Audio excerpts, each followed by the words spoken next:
Oi, gente! Offline aqui mais uma vez com vocês, trazendo histórias, conhecimentos e informação. Tudo bem, Marião? Tudo jóia. Mais uma oportunidade, mais um dia. Mais um dia, mais uma história, né? Muito Aliás, boa. hoje nós estaremos em 3 profissionais da área da saúde mental e nós vamos falar hoje sobre um assunto, um transtorno de personalidade hoje muito falado, pouco conhecido e muito julgado, que é o transtorno de personalidade borderline. Legal. Hoje o offline não vai ser uma história, acho que vai ser uma grande aula aí para todo mundo, numa troca, e eu acho que é um tema super atual, importante. A gente fala de saúde mental, mas muitas vezes não tem conhecimento de cada especificidade. Então, Exatamente. vai ser muito bacana esse bate-papo. E quem hoje. sofre desse transtorno tem muita história para contar, né? Vive muitas histórias, né? Sim. Então vale a pena, acho que o pessoalzinho do outro lado lá, saber um pouquinho sobre esse transtorno que o pessoal julga demais. Sair e do não senso conhece. comum, né? Sai do senso comum, Perfeito. verificar como que a pessoa que tem um transtorno, ele tem um sofrimento, né? Sofrimento emocional muito grande e por julgamento da sociedade também, né? Muito. Ainda bem que você trouxe hoje um convidado especial aí para nós. É verdade, uma pessoa que sabe falar disso muito bem. Boa. Por favor, então, se apresente para o nosso grande público, nossa convidada de hoje. Seja muito bem-vinda. Obrigada. Bom, eu sou Maria Tânia, sou psicóloga, trabalho com a abordagem TCC, a terapia comportamental cognitiva, sou orientadora parental e trabalho com orientação de carreira. Eita, nós temos uma E agradeço aí o convite. A gente que Grande agradece, Maria oportunidade. Tânia, minha amiga, minha colega de trabalho, né? E a gente tem muita figurinha, a gente troca muita figurinha, né, Maria Sim, Tânia? claro. Eu sabia que você era a pessoa certinha pra gente trazer pra falar sobre esse assunto aqui. Espero poder contribuir de alguma maneira aí. Certeza, Muito. certeza absoluta. E é isso, né? Bom, então vamos fazer a primeira pergunta-chave, né? Pra gente Vamos. começar a ter esse gatilho dessa conversa. Acho que a primeira pergunta acho que é clássica, Clássica. né? Clássica, né?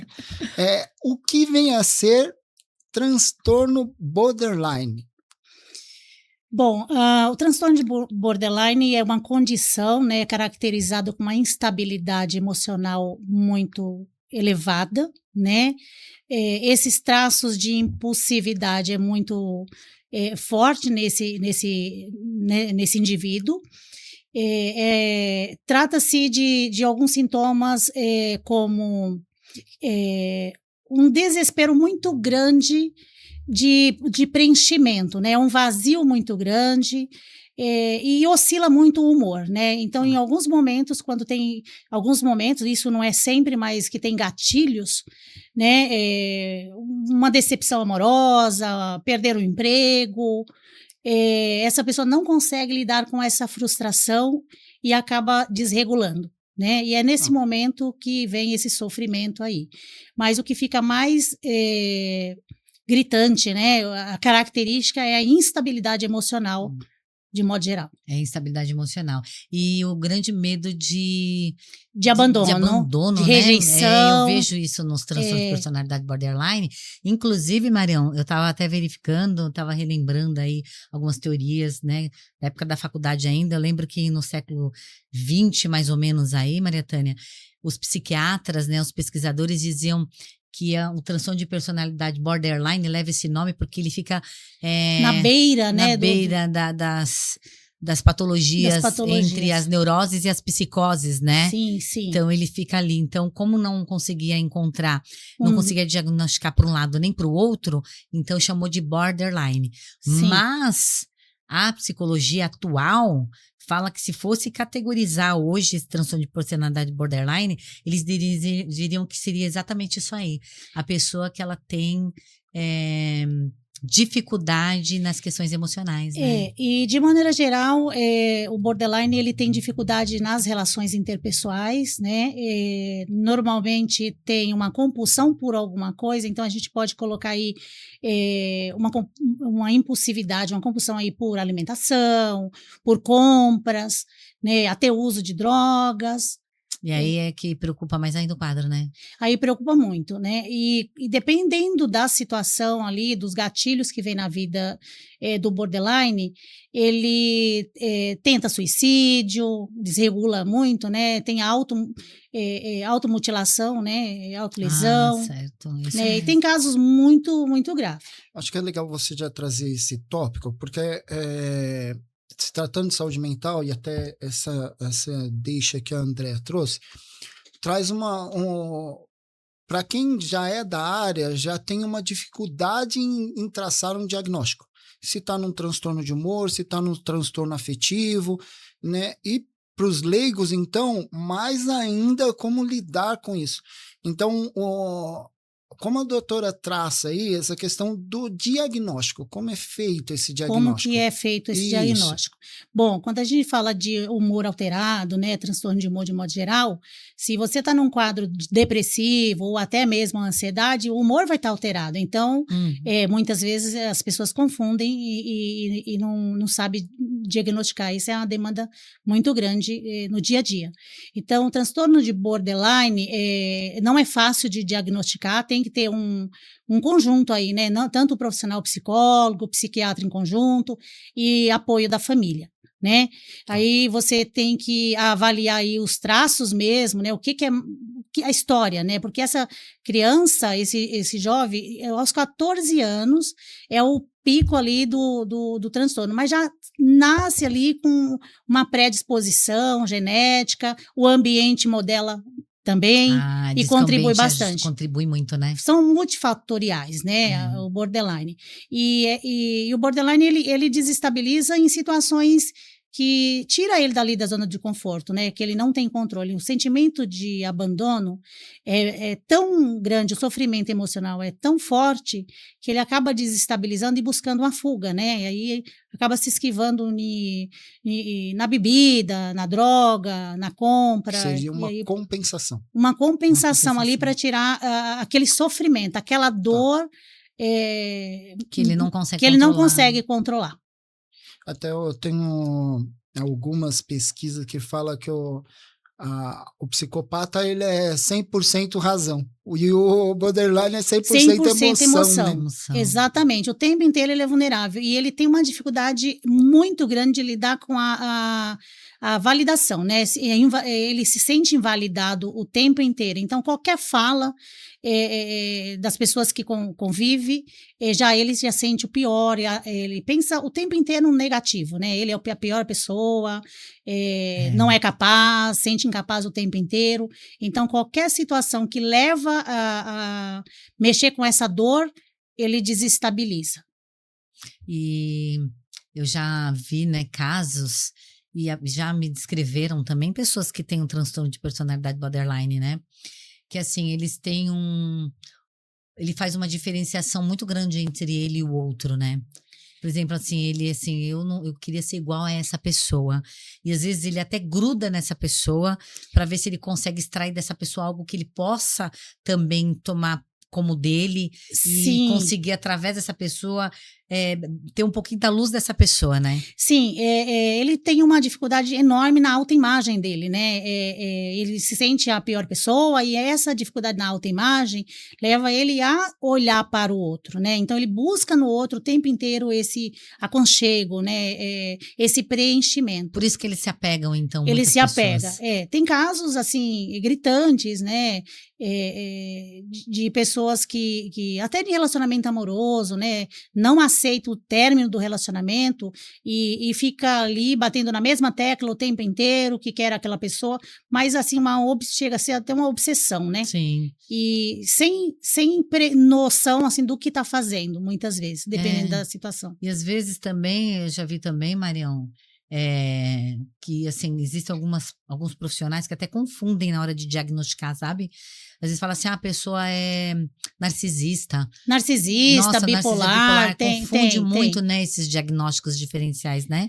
Tem um diferencial, né? Sim. De um para o outro, né? Tem, mas o borderline, ele o que fica mais cristalizado mesmo a característica é a instabilidade emocional, a dificuldade de lidar com as frustrações, né? Um baixo linear, a frustração muito grande. As perdas, né? As Por perdas. isso que ele tem medo, né? Assim, porque assim como o narcisista, o borderline, ele tem medo da solidão, de ficar sozinho, de perder, não é? Sim, o medo de perder, o medo da solidão, porque ele É. sente incapaz. E se ele Só sente que incapaz... tem uma diferença entre o narcisista e o borderline, né, Marietana? Sim. Que é assim, o narcisista, ele é controlador.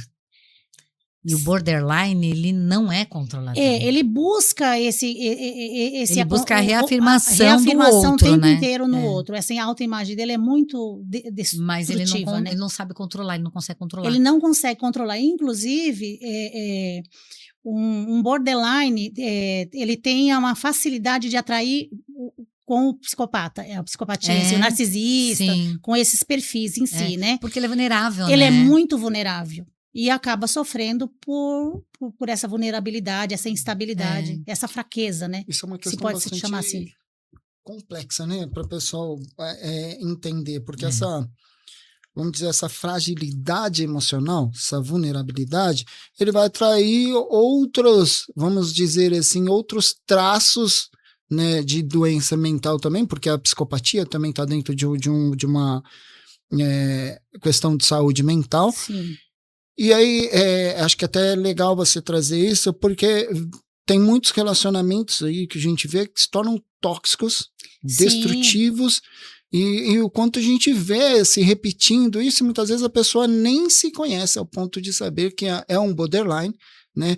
Ou que ela está dentro de um ciclo de relação onde não vou dizer nem que se complementam, mas que é quase que um encaixe perfeito, né, de uma patologia com a outra. Sim, e quando o borderline está num relacionamento, de repente num relacionamento narcisista, em si, ele não enxerga isso, porque ali é o conforto que ele busca, e tem uma característica também muito importante, que ele consegue manipular também, né, o borderline tem essa característica de manipulação e é manipulado também ao mesmo tempo por conta da... É um jogo, né? É um jogo, por conta da própria fragilidade emocional. Mas ele tenta manipular porque ele precisa da autoafirmação do outro. Da autoafirmação do outro. Por isso, né? Isso, exatamente. Porque confunde muito esse diagnóstico, né? Inclusive confundem também com bipolar, né?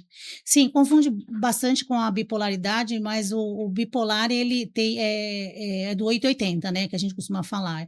Tem um quadro ali muito depressivo, dependendo da gravidade, e ao mesmo tempo aquela euforia muito grande, né, eu vou conseguir e tudo, então fica ali oscilando muito, e é por momentos ali, né, e o borderline, a instabilidade é constante, né, só que isso em alguns momentos predomina dependendo do gatilho que ele vai vivendo ali, as situações, o contexto, de modo geral. Eu vi também numa pesquisa falando assim que essa questão da mudança dele de humor também, dependendo do gatilho, tem uns que são bem rápidos, né? Tipo assim, uma hora ele tá legal, daqui a pouco, menos em segundos ele já mudou. Em segundos, já e se depois fecha. ele se fecha, se arrepende, pede desculpa, ele acaba, e muitas vezes o que eu ouço no consultório, né? Eu fiz isso porque eu queria atenção. E muitas vezes não tem, acredita que não tem essa atenção, e muitas vezes no ambiente familiar, infelizmente, isso está muito gritante atualmente. Eu trabalho como orientadora parental e vejo isso, infelizmente, falta, né, mais essa comunicação, né, e ele fica buscando o tempo inteiro ser aceito, né? Ser aceito, ser amado, Ser né? amado. Isso é uma das questões que eu acho que é interessante a gente pensar, porque a todo momento parece que esbarra a bipolaridade com o borderline, e se não fizer uma diferenciação, né, sobre isso, acaba sendo até um erro de conduzir uma terapia, né, uma conduta terapêutica adequada, né, porque a bipolaridade vai lidar ali com o transtorno de humor, essas oscilações, né, de alta, né, e depressão, fazer essa oscilação, mas o borderline é uma fragilidade, né, emocional, né, e aí eu estou falando com 2 TCC, eu sou existencialista.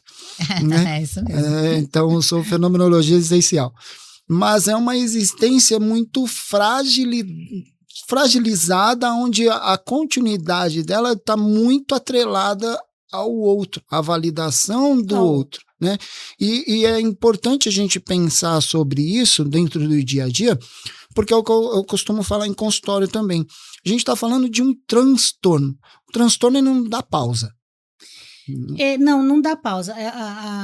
É tanto que a bipolaridade, ela não é que nasce, né?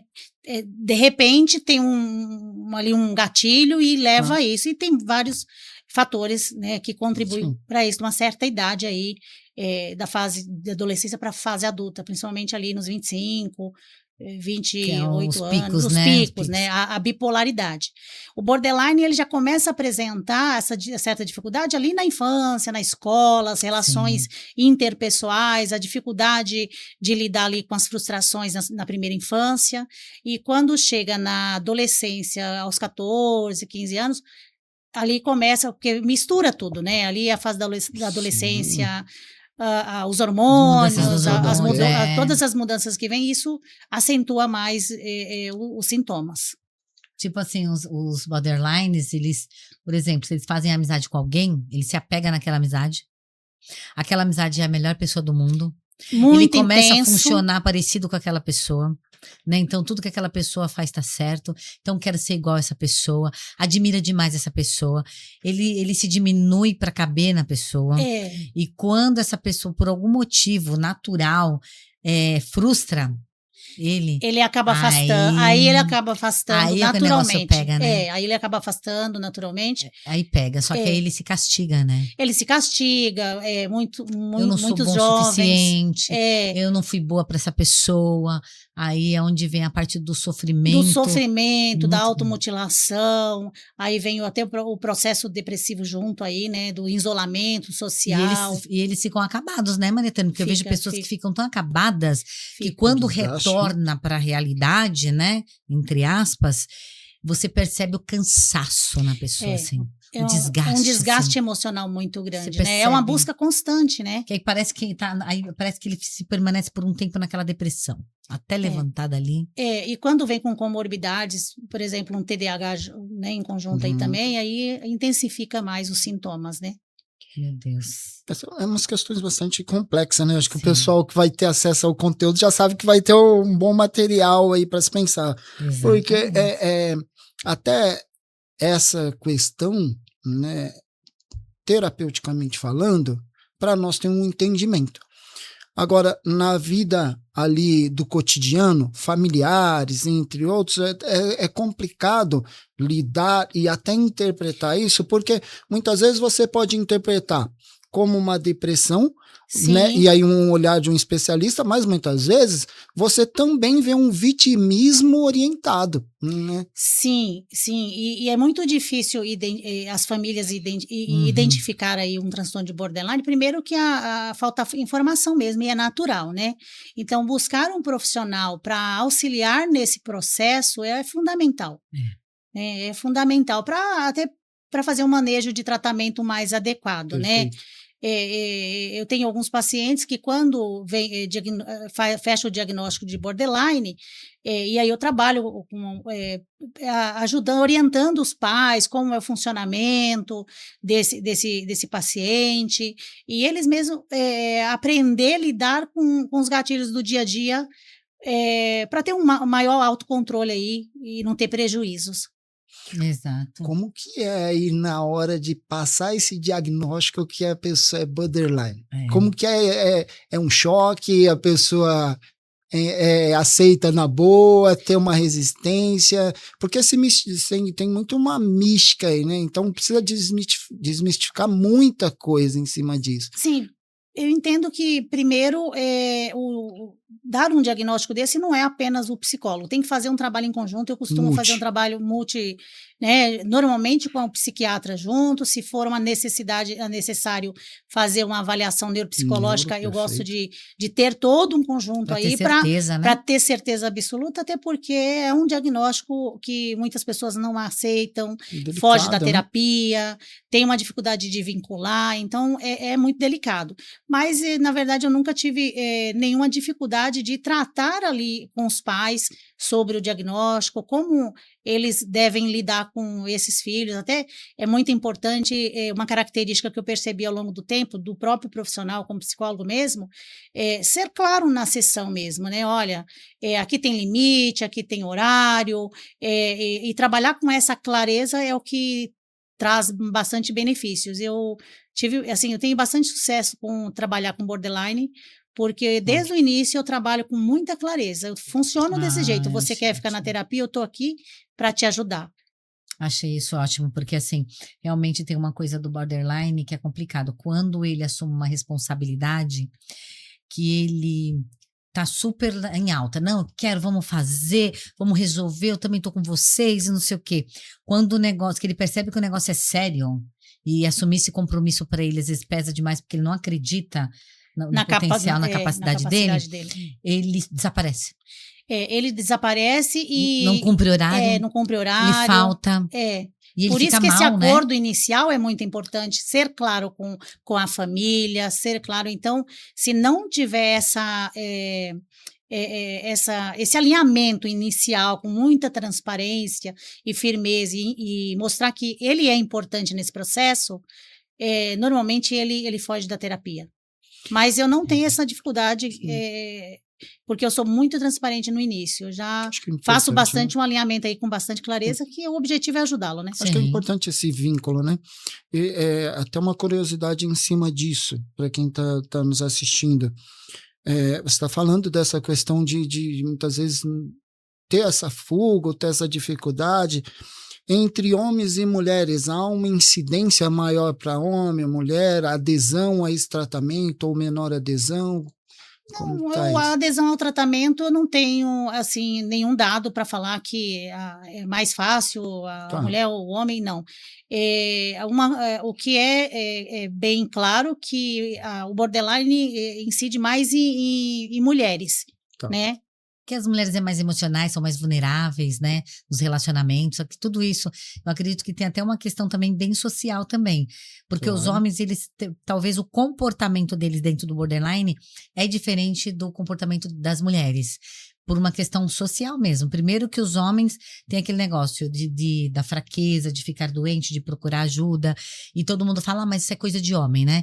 Porque tem a questão da promiscuidade também dentro do borderline, né? Tem a promiscuidade. Então as mulheres, elas são mais recatadas, elas sofrem mais dentro das relações, mas ali muitas vezes fechada. Já o homem não, o homem já parece que eles socialmente extravasam um pouco mais. Eles extravasam um pouco mais em outras coisas, em bebidas também, em uso de substâncias e outras coisas mais, né? Sim. Então talvez o diferencial entre homens e mulheres seja exatamente esse, assim, a questão da busca e da procura da melhora e do sofrimento, né? Que eu acredito e de olhar mesmo para si, né? Eu preciso de ajuda. Tem essa certa dificuldade mesmo, mas na maioria tem mais mulheres mesmo. No consultório a gente recebe mais mulheres. Mais mulheres, isso é fato. Porque na sociedade com licença da palavra, é porque é um safado, porque é homem assim mesmo, né? Tem muitas justificativas. O julgamento né? É um grande problema ainda, né? O grande tabu é o julgamento, né? O aluno na escola que é borderline, você faz reuniões com a própria escola, então é o aluno o problema, né? E isso eu acho que falta muito essa compreensão do trabalho dos profissionais em relação, junto com a escola também, e colocar os limites ali, né? Até onde pode ir, né? Mas esse trabalho em conjunto também é muito importante. Sim. Acho que isso é importante também para nós falarmos, porque a gente tem hoje, não vamos nem entrar num contexto de etarismo, mas existe uma juventude hoje que já tem uma certa fragilidade, né, em lidar com as questões. E aí o que vocês duas trazem é muito importante, porque a construção sócio-histórica do homem é diferente da mulher. São caminhos diferentes, né? Então, até como a doutora trouxe mesmo, essa questão da compulsão né, vão levar a escolhas também diferentes, né? Sim, sim. E como trata-se de um quadro de muita impulsividade, né? Baixo controle inibitório, né? Exato. É baixo controle inibitório, então não tem muitas escolhas. Eu costumo usar até uma lousa no consultório, né? Onde eu coloco junto com o paciente a situação que ele traz, o que ele pensa sobre isso, como ele sente, como ele está se comportando, para ele ter uma noção geral das escolhas que ele está fazendo diante de cada situação. Isso tem mesmo. ajudado bastante. Ah, é legal, porque o ser humano ele é muito visual, né? Ele visualizando acho que fica melhor do que só imaginando, fazendo imagens aqui isso mentais, tem dado muito certo. Sim, terapia cognitiva comportamental, isso é mão na massa, né? Eu trabalho, outra abordagem, mas a ideia, eu trabalho muito uma linha temporal de amadurecimento diante das escolhas que vão fazendo, né? Que faz parte, né, do contexto.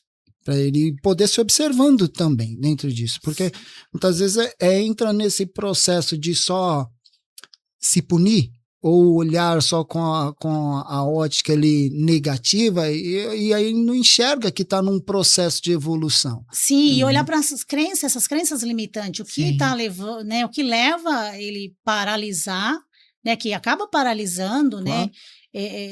Muitos pacientes de borderline não acreditam que tem condição de trabalhar, condição de fazer uma faculdade, e tem, não acredita. Desde que faça um tratamento, um acompanhamento adequado e adere mesmo ao tratamento, é possível. Eu tenho pacientes que têm faculdades, que trabalham, que têm empresa. É possível dar continuidade, né? Porque eles parecem um transtorno de ansiedade generalizada, né?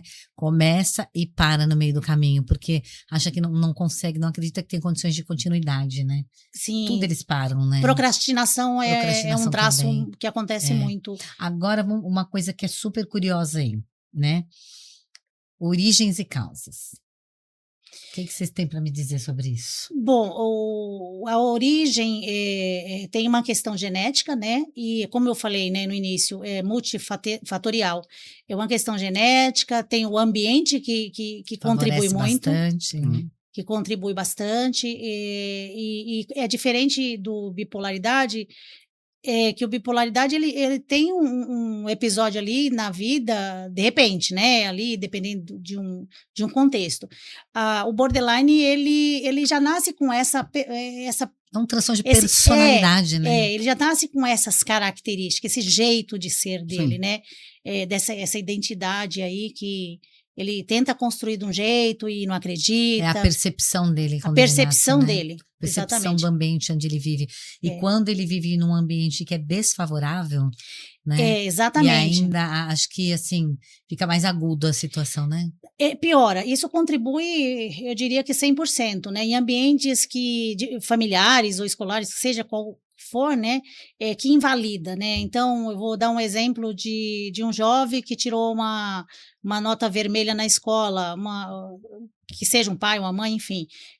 Você não vai conseguir nada na vida. Isso é o que mais eu ouço no consultório. Você é preguiçoso. Isso é o dia a dia, né?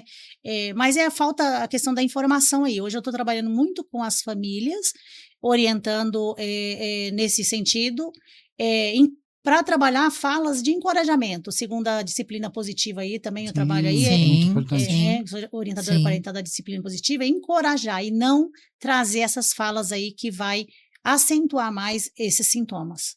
Exatamente. Isso acho que é super importante que a doutora está trazendo para reflexão, e não só reflexão, conscientização, porque eu acho que isso não só acentua, mas prejudica todo um processo de tratamento de famílias desinformadas, com falta de conscientização do que é, né? E aí entra esse momento, excelente trazer a fala da questão da psicologia positiva dentro desse trabalho, e também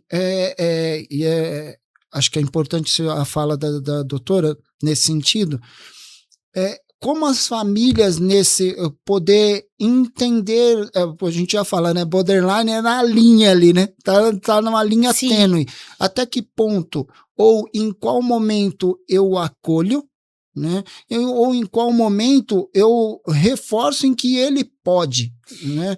Para não ficar numa questão, sabe, de sempre ter alguma muleta, né? Sim, aí eu trago né, um pouco aí da visão que eu trabalho no consultório, da disciplina positiva, onde a gente avalia o papel ali dos responsáveis, seja avós, pais, enfim, dos perfis, né? Como que é esses perfis dos pais, né?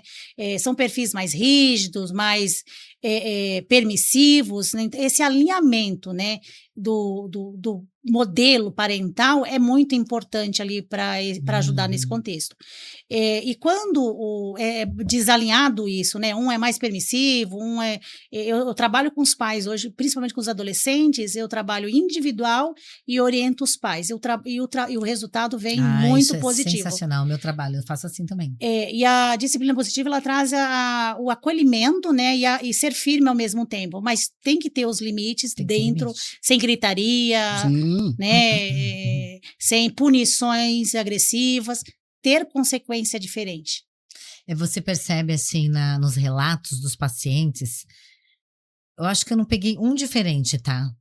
De borderline, que tem uma história de família disfuncional. Eu não peguei. Eu não consegui pegar.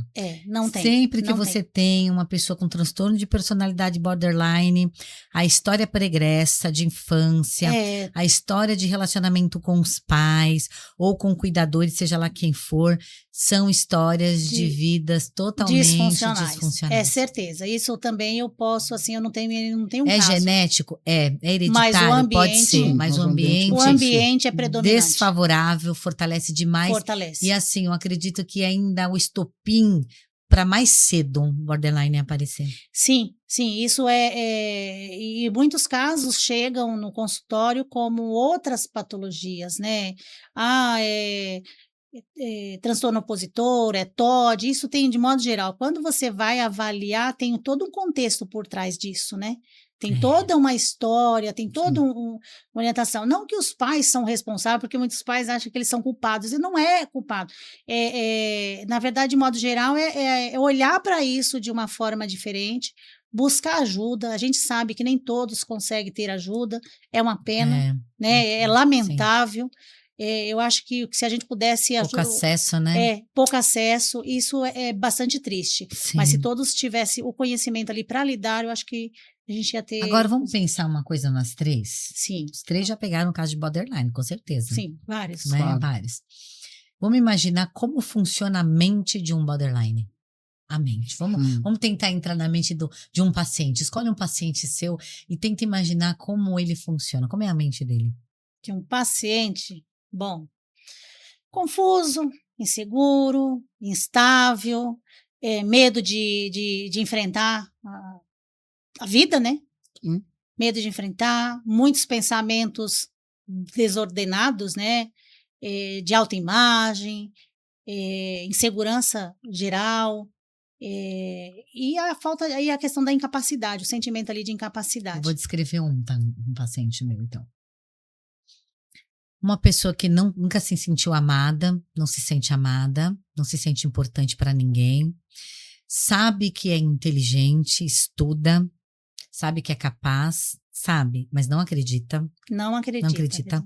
Começa um projeto e fala, eu vou, mas na hora que o negócio tá indo, retrocede. Tem muita promiscuidade sexual, inclusive. Muitas vezes gosta de colocar roupas extravagantes, se relacionar com pessoas extravagantes, bebe bastante, aí fica mais solto, aí fala mais do que deveria, fala coisas inacreditáveis, faz tudo naquele primeiro momento. No outro dia, tá depressivo, tá triste, tá com vergonha, leva aí um tempo para poder se recuperar, fica com um semblante muito exaustivo. E aí, para levantar desse quadro demora um pouco, mas levanta, mas demora. E se sente uma pessoa desconectada, dissociada, dicotômica das outras. Exatamente isso que a gente encontra aí, né? Encontra no dia a dia. Eu falo, exatamente. Vazia. Vazia, É a sensação que dá, né? Que a pessoa é oca, essa sensação né? que a gente entra dentro da pessoa. Eu trabalho muito essa questão do vazio existencial, a fragilidade do eu. Que tem uma crise da identidade aí, é uma característica, inclusive, né? É uma característica bastante... uma característica do paciente borderline. Do tudo ou nada. Tudo ou nada, exatamente. Então, e aí você trouxe uma fala que eu acho que é interessante para até quem está nos assistindo e tudo mais, e também trouxe um recorte aí da procrastinação, que muitas vezes a gente também não entende que a procrastinação é um alerta, né, para nós, porque muitas das vezes também acontece de ele está progredindo, até está no caminho, mas aí ele mesmo parece que se auto-sabota, né? Sim. Num processo para deixar ele ali numa zona de conforto, com medo até, né, do que possa vir além. Até aqui eu domino, daqui para lá, né, então eu prefiro ficar aqui. E tem uma característica, disso não é em todos os casos, né? Eu acho que é importante ressaltar isso, né? Claro que alguém pode estar sentindo isso. Não, tem que entender, lógico que não são todos os casos, mas na maioria tem uma dificuldade, principalmente nos adolescentes, e hoje eu acho que contribui também com a época e etc., uma dificuldade de organização muito grande. Por exemplo, eu recebo muitas informações dos pais, né, dificuldade de arrumar o próprio quarto, né, então tem muito isso, não que todos os casos trata-se de borderline, sim. Mas é uma característica aí predominante, também porque tem a ver com a procrastinação, né? Que é um grande alerta aí para os pais ou para os profissionais, porque são caminhos, são indícios que a pessoa vai trazendo, e muitas vezes a gente negligencia, até né? Pedido de ajuda, tá? Um pedido de socorro. Uma característica dessa é um pedido de ajuda. Envolvendo a escola, que todo jovem vai estar numa escola, claro. Então é um ponto importante, assim, dificilmente um jovem um adolescente com borderline vai tá bem na escola, socialmente. É isso, né? Que eu ia conversar agora com você, assim, como que a pessoa que tem transtorno borderline, eles afetam, né, os relacionamentos amorosos, todos, familiares e as amizades. Então, e aí eu acho que é um ponto que a gente pode até fazer uma ressalva. A gente pode fazer umas características aí de como eles funcionam dentro dessas relações.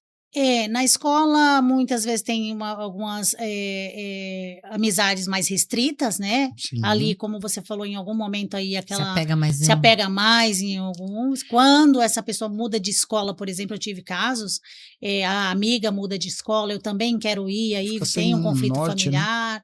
Porque ela se vê sozinha novamente ali, então aí traz um prejuízo escolar. Nossa. E muitas vezes, até dentro desses relacionamentos, há sempre também um discurso de uma sensação de estar sufocado, né? O outro, sabe, aquela... Sim, por isso que há afastamento das amizades e dificulta aí o relacionamento. Os relacionamentos são muito estreitos, é só meu, né?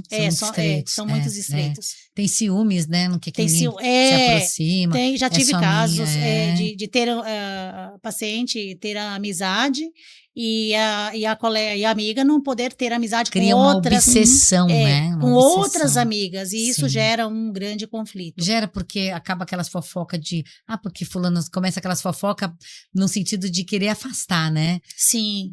E ficar só para ela aquela amizade. Isso também dentro dos relacionamentos amorosos, né? Por isso confunde muito com narcisista. Sim, e dentro dos relacionamentos amorosos tem casos, né? Mulheres e homens, de modo geral, que tem que o marido ou a esposa está trabalhando, aquela obsessão, né? Onde está, por que está. Nem todos os casos é borderline, né? Lembrando, nem todos. Deixando bem claro isso. É uma característica. É uma característica que, em alguns casos, predomina. Que no borderline existe essa característica. Essa característica. E sempre aquela questão da desconfiança também, né? A desconfiança. Borderline desconfiança muito da questão da traição, porque existe dentro do borderline, e isso é do borderline, a promiscuidade sexual. Sabe que é uma Existe a questão... dificuldade de controle, né? Por isso que nesses casos a medicação, porque nem todos os casos é a necessidade da medicação, né? Mas nesses casos de riscos, de modo geral, precisa da medicação, de um controle aí para compulsão. Sabe uma coisa que eu também trabalho muito para eles também diferenciar isso, que é um pouco do que você traz. Muitas vezes a gente confunde muito como um ciúmes, e não é um ciúmes, na verdade é o medo da perda. É um apego, o medo de ficar sozinho, de ser abandonado. Então aí ele tem comportamentos assim... Sim, que às vezes a pessoa confunde que é ciúmes, e aí volta naquele recorte de acaba sendo prato cheio para um narcisista, né? Porque ele vê uma fraqueza ali, e aí é uma porta de entrada, né? É o desespero do medo de perder. Sim, então eles têm comportamentos, né? Comportamentos exacerbados e às vezes destrutivos, né, de desespero de perder, de medo de perder, né? E aí acaba... Acho que a doutora trouxe uma questão que eu acho que é legal também trazer, e a André também trouxe essa questão, né, que entra a questão da sexualidade, a promiscuidade, e eu acho que existe um cuidado também para trabalhar essa questão, porque... muitas vezes a gente vê uma questão muito só sexualizada e não é, eu acho que cai muito dentro do contexto que a doutora trouxe de um controle inibitório, sabe? A impulsividade leva a isso, né? Esse controle inibitório. E aí nós temos que trabalhar no consultório técnicas próprias para ajudá-lo, né? E em muitos casos a medicação acaba ajudando aí também. Porque não é, é óbvio, né? Porque a gente sabe da questão da pulsão sexual, da energia que se tem. Sim, né? É forte. Sim. Mas existe um olhar da sociedade até muito nisso, né? De uma promiscuidade, né? Dessas fragilidades emocionais, e tá com outro, enfim. Mas a gente também tem que olhar outras coisas, que é a questão alimentar, que eu acho que tá num recorte aí para tem a questão alimentar, compras, né? Não que seja só do borderline, mas que são características predominantes. Do borderline. E aquele negócio do tudo ou nada, assim, por exemplo, eu faço tudo naquela relação, tudo para aquilo, ou tudo naquele trabalho, ou tudo naquela amizade. E quando eu recebo uma negativa, eu não quero mais. Então eu não quero mais trabalho, eu não quero mais amizade com ninguém, eu não quero mais relacionamento com ninguém. É o tudo ou nada. Por isso a instabilidade, né? Não tem nada muito duradouro, né? Assim, nada muito duradouro. Tudo é muito lá no nível hard ou lá embaixo 880, no zero. Completamente. E é um sofrimento aí. E lidar com borderline é muito difícil.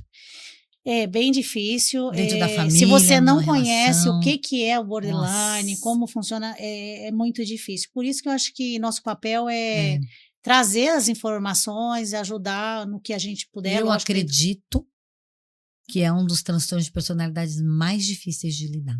De conviver e de tratar também. Mais difíceis. Até porque é um dos transtornos mentais mais difíceis, porque tá ali na linha limítrofe, não é uma coisa, não é outra.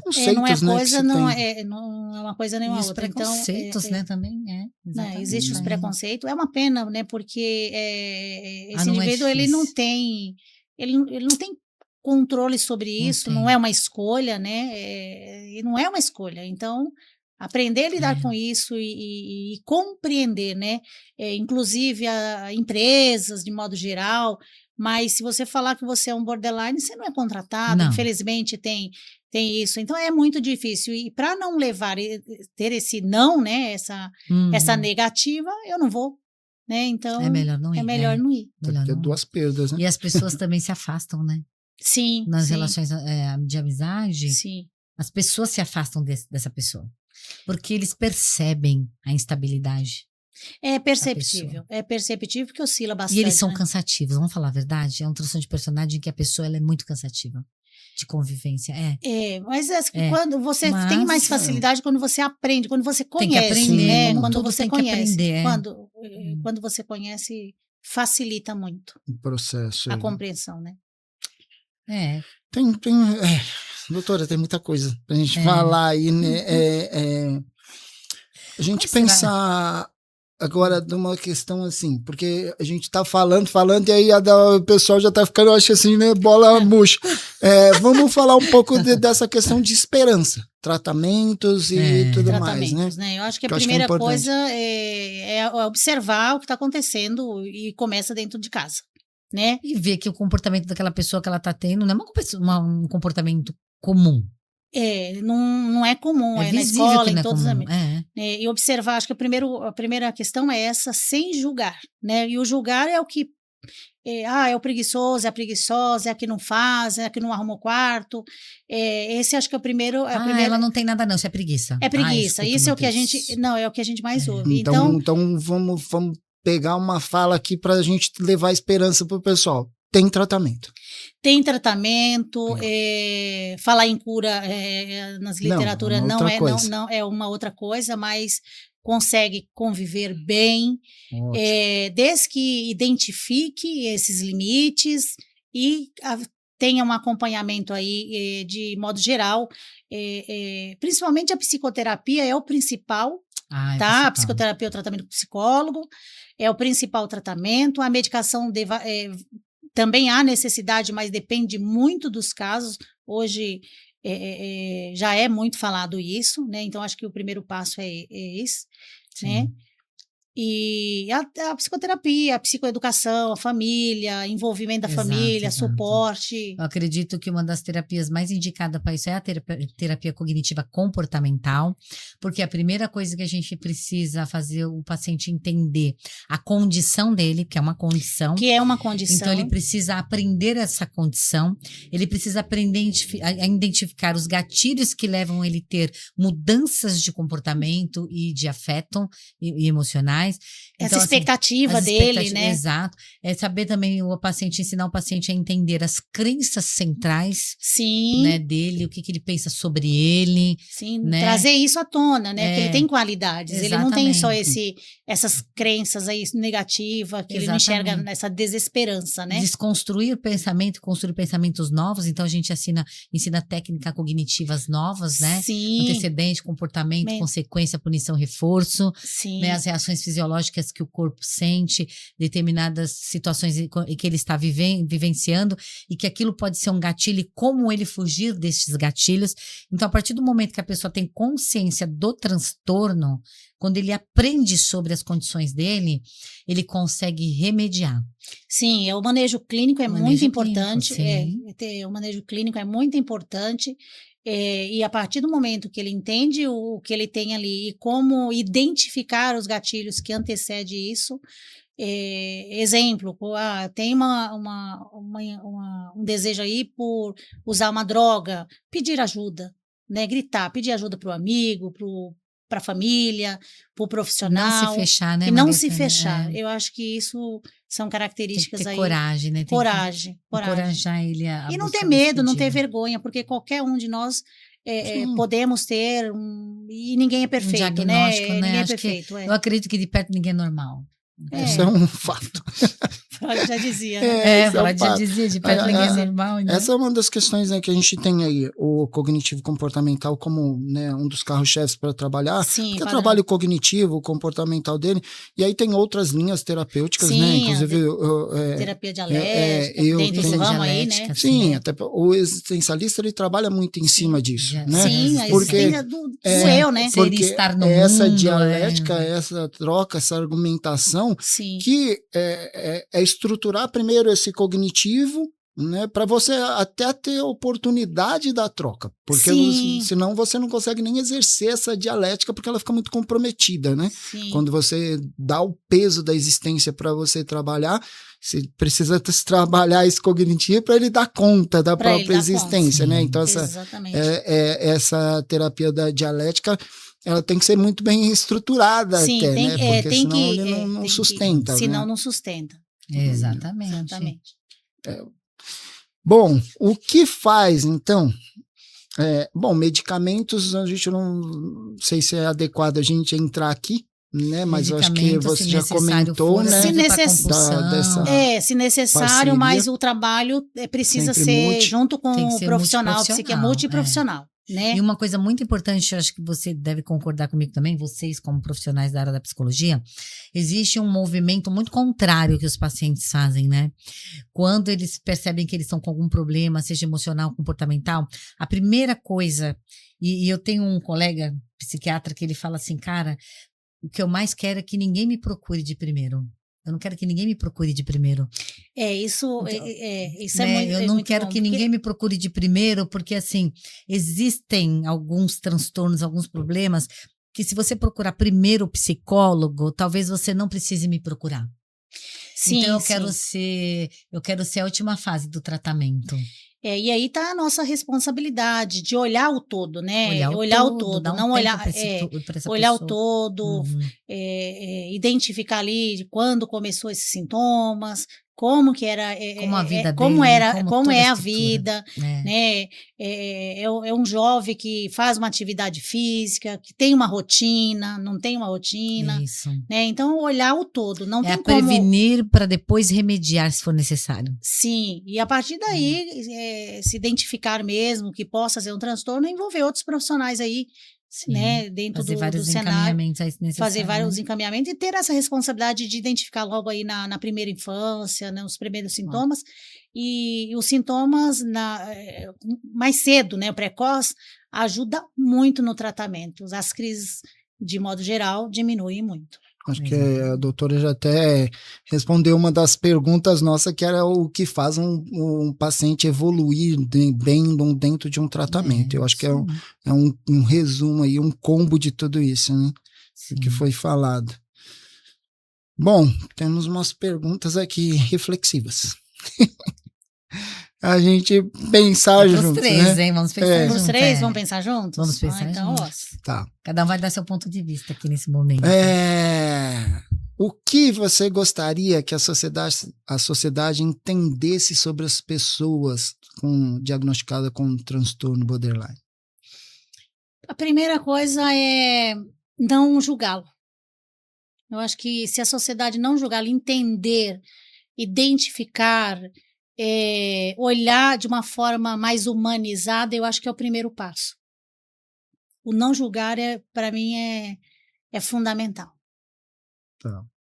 Eu acho que você trouxe uma fala que eu penso muito sobre isso, porque o existencialismo está muito ligado à linha humanista, né? E muitas vezes a gente esquece de olhar o ser humano de uma forma holística, Sim, um todo, o todo. né? E a gente se apega só a recortes. É, E aí faz com que a coisa, em vez de evoluir, ela involui, né? Então, é. é uma questão que eu acho que talvez não, ser bastante categórico. Eu deixaria para a sociedade essa questão de olhar o ser humano como um todo. Exato. Exatamente, porque atrás disso tem história, né? Tem uma história, né? Tem uma história, tem famílias, tem traumas, né? Que pode contribuir também.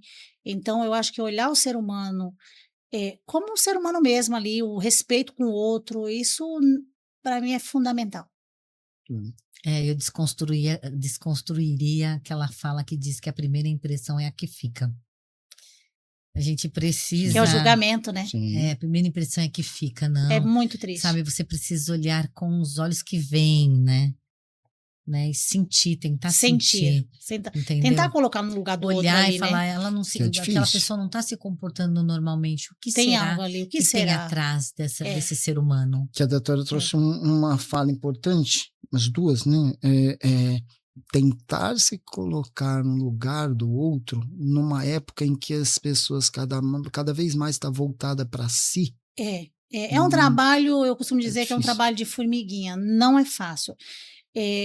Mas se cada um de nós, né, fizermos um pouquinho, É uma já sementinha plantadinha, é o que eu penso, né? Vai né? plantando, né? Cada dia mais, eu falo para os meus pacientes, né? Meu trabalho eu trabalho com muito amor. Então, ou eu faço bem feito, ou eu não faço. Pior, Perfeito. não vai sair do consultório. Agora uma pergunta para nós, hein? Qual é a maior dor emocional vivida nesse paciente?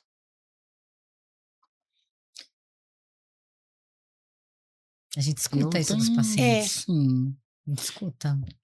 Eu pensaria numa questão que é bastante complexa, porque muitas vezes eles vivenciam um suposto abandono, que muitas vezes ele não acontece de fato. É a percepção dele. É a percepção dele. É a percepção dele. Muitas vezes é mesmo, tá? Sim, Não né? que tem. Porque eu mas... sei, essa fragilidade emocional essa instabilidade emocional, quando ele tá, como ele tem essa percepção mais negativa dele, então todo o tempo, qualquer coisa que é falada, enfim, pelo outro, ele sente invalidado em muitos momentos, atinge muito ele. Claro. E é algo ali muito dele, né? E por isso que a gente trabalha no consultório esse olhar, né?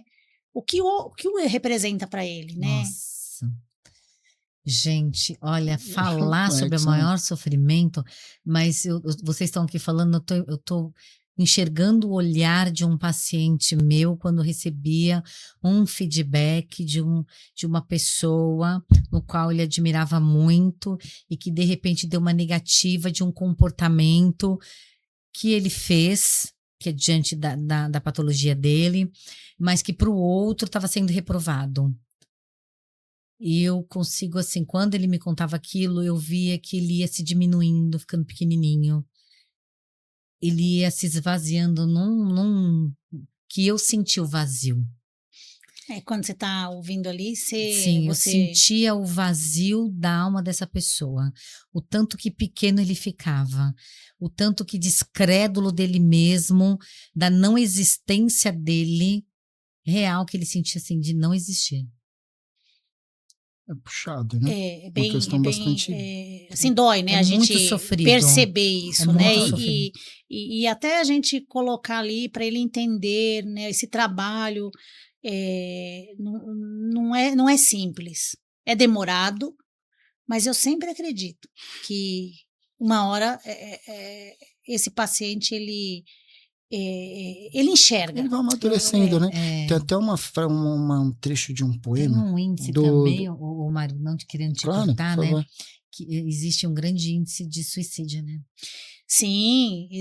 Dessa patologia, né? Existe que muito... tão difícil de ser tratado, é tão difícil de ser compreendido, não só pelos familiares, pela sociedade.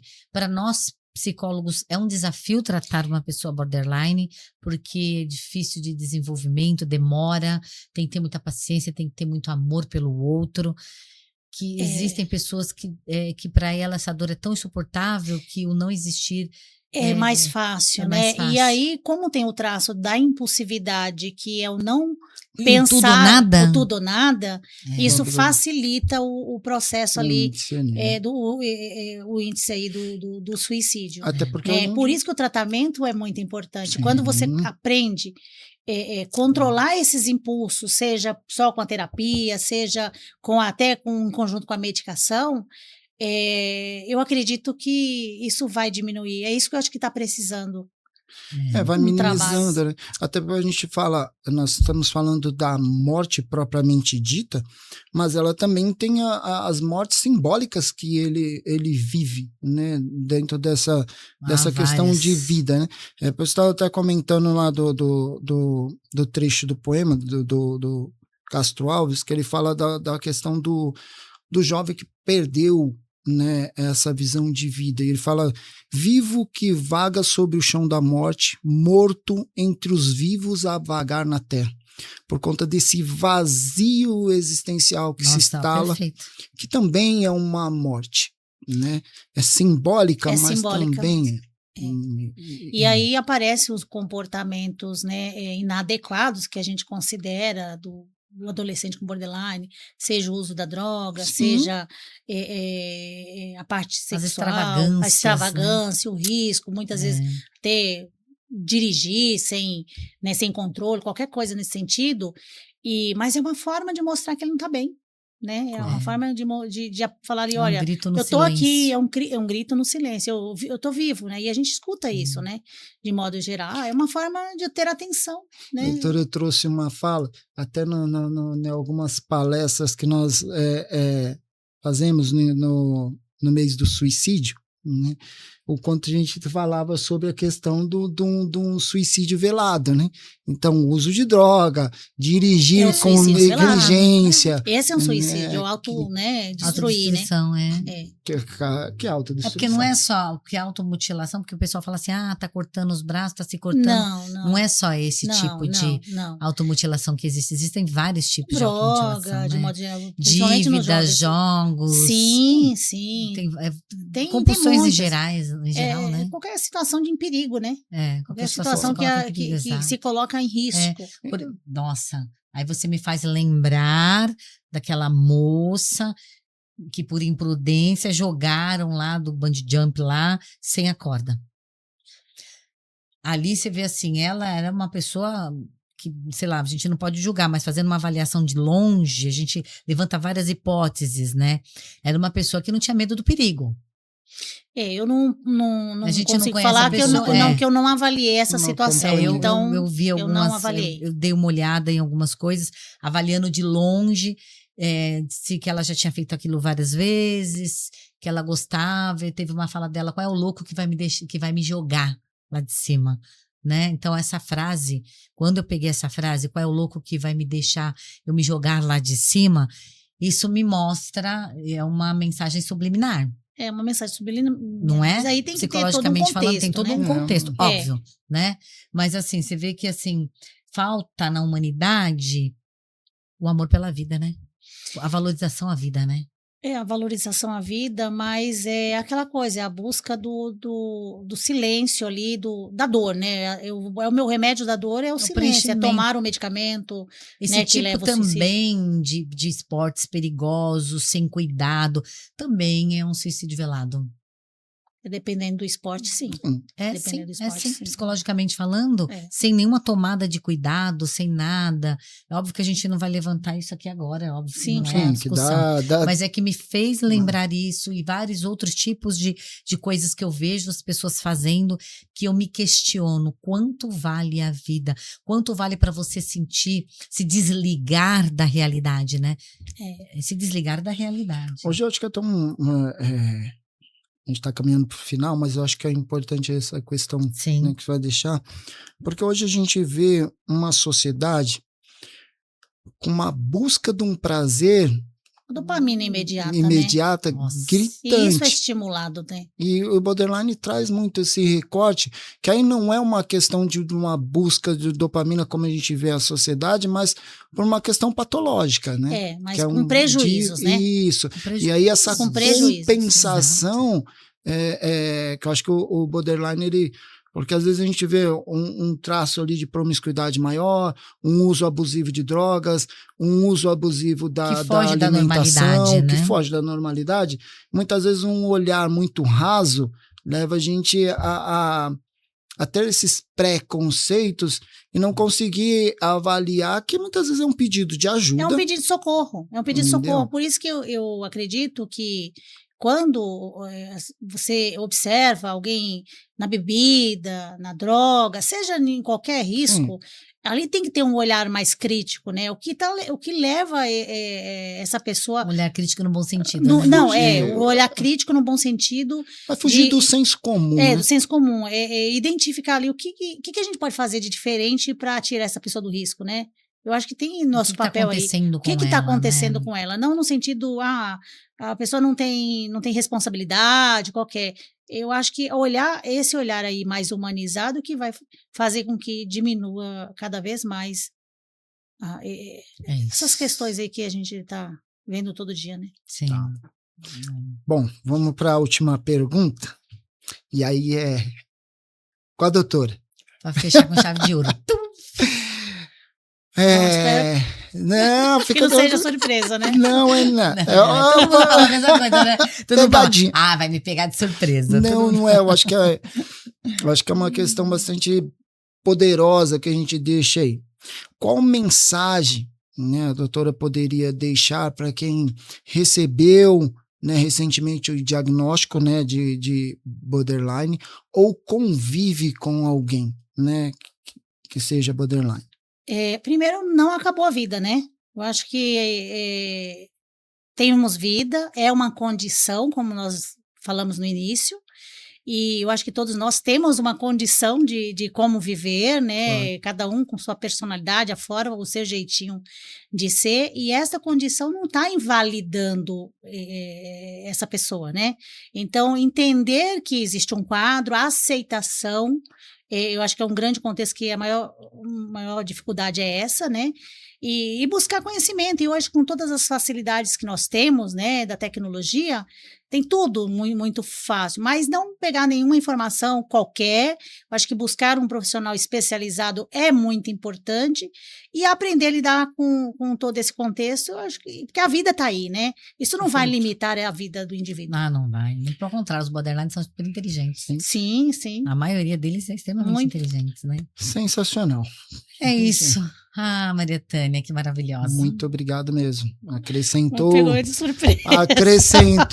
Acrescentou demais, né? O público Eu que agradeço. Que está aí nos assistindo acrescentou demais acho que a gente só tem a questão de assistam. Exatamente. Muito, Bom, né? Eu acho que compreender o borderline é olhar além do rótulo, né?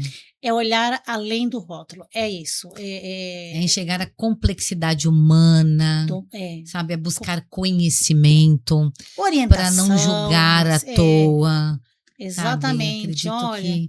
E orientar os familiares, eu acho que isso é de extrema importância, porque tem muito conflito dentro de casa. Eu sempre acredito, Maria Tânia, meu amigo aqui, Mário, não sei se vocês concordam comigo, que o conhecimento diminui muito a questão do julgamento.